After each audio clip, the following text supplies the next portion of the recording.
Boys, I just wanted to give you a bit of an overview and in the form of this video to go through the assessment number 3, which you can see here for PDHP, which is going to be based on Core 2. First thing to notice is that the assessment is due Term 2, Monday week 3 for both classes, and the weighting for this assessment is 15%. The due date will be for Mr. Sullivan's class will be Monday week 3 period 1. For my class it'll be Monday week 3 period 3, both in class, and that's for both elements of the assessment. So for the assessment itself, there are two parts to it.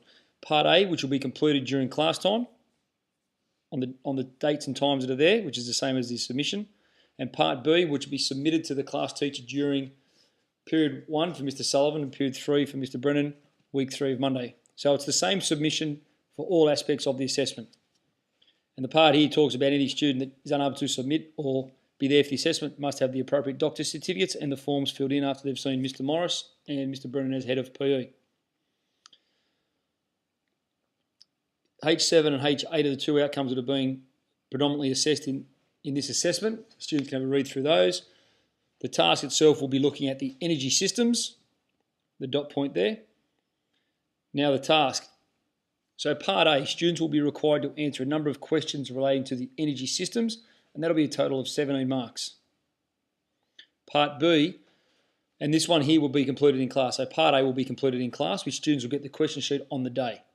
Part B, students are required to answer the following questions relating to the attached graph of Ben Smith playing the Bulldogs in 2009, and this part B will be worth a total of 10 marks, which gives you a total of 27 marks for the whole assessment.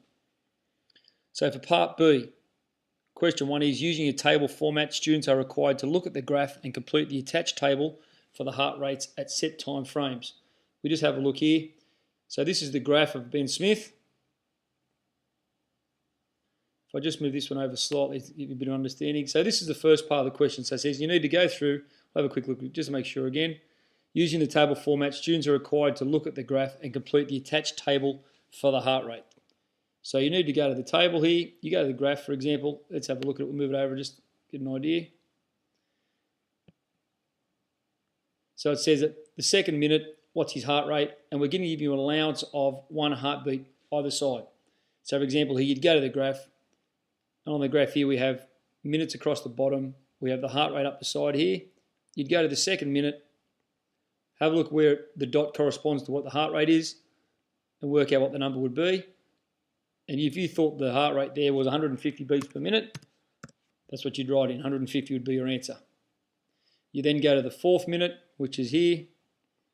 You go up to where it will be, come across, and you put down the heart rate. So let's say the heart rate for this one was 186, and I wrote 187. Therefore, I'd be correct because I'm giving you the allowance of 1 heartbeat, per side.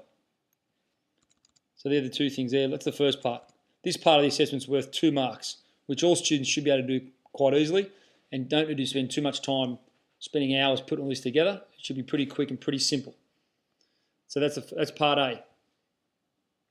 So we just looked at part B, question 1, which is worth 2 marks. Question 2 asks you to analyse the interchange of energy systems that would be occurring for Ben Smith during the rugby league match at the specified time frames given. So we go to the graph again, and we can have a look here using the graph. So time frame 1 is the 2nd to the 4th minute. So students will need to set it out with having a paragraph for the 2nd to the 4th minute. So from 2nd to the 4th minute, what's happening to his heart rate there? Is it changing? What is it changing from one system to the other? Why is it changing?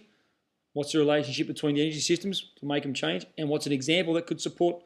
Is it a kick-off? Is it a kick chase? Is it a carry? Is it making a couple of tackles? Then you go to time frame 2, the 4th to the 8th minute. So from the 4th all the way down here to the 8th minute. Go through and do the same thing again. Analyse the interchange of the energy systems that would be occurring from the 4th to the 8th minute with some examples to support what you're trying to say that would be specific to the rugby league game. That's what we're asking you to do here for the second part. So part B is going to be worth 8 marks. Part A will be worth, question 2 is worth 8 marks. Question 1 is worth 2 marks. I'll give you a total of 10 marks. We just go back to our question. And we'll notice here we've got the marking guidelines. Now, we've only included the marking guidelines for Part B, Question 1, and Part B, Question 2. The reason for that is if we give you the marking guidelines for Part A, which are the questions that you'll be completing in class, we're pretty much giving you the answers for what you need to know when you walk in the room, which would make it an unfair assessment. So we won't show you the marking criteria for Part A until after the assessment, but you can have a look here at the marking criteria for Part B, Question 1, and Part B, Question 2, which is a total of 8 for Part B, 2 for Part Question 2, and 2 for Question 1. We'll give you a total of 10 marks. So long as we're all clear. 10 marks for Part B, which is a hand in on the due date, Term 2, Week 3. And this part is 17, which is completed in class. If we just go to PM Online, what you'll notice here, in the section that we've been looking at, factors affecting performance, if we go down here, just where it says, under types of training, Term 2 Energy Systems Assessment 2011, there'll be a copy of the actual assessment. The first one will be the assessment. I'll upload it in a minute for you so you can see it. That's the heart rate of Ben Smith, the table. That's the actual graph of his heart rate. And these two things here, the evaluations, they're completed post-assessment. So once they've been handed in after the date. But students need to have a look at it. And on here as well, you'll also find the video that I'm actually doing now for you, so you can click on and watch at any stage to go back over, make sure you're clear for understanding.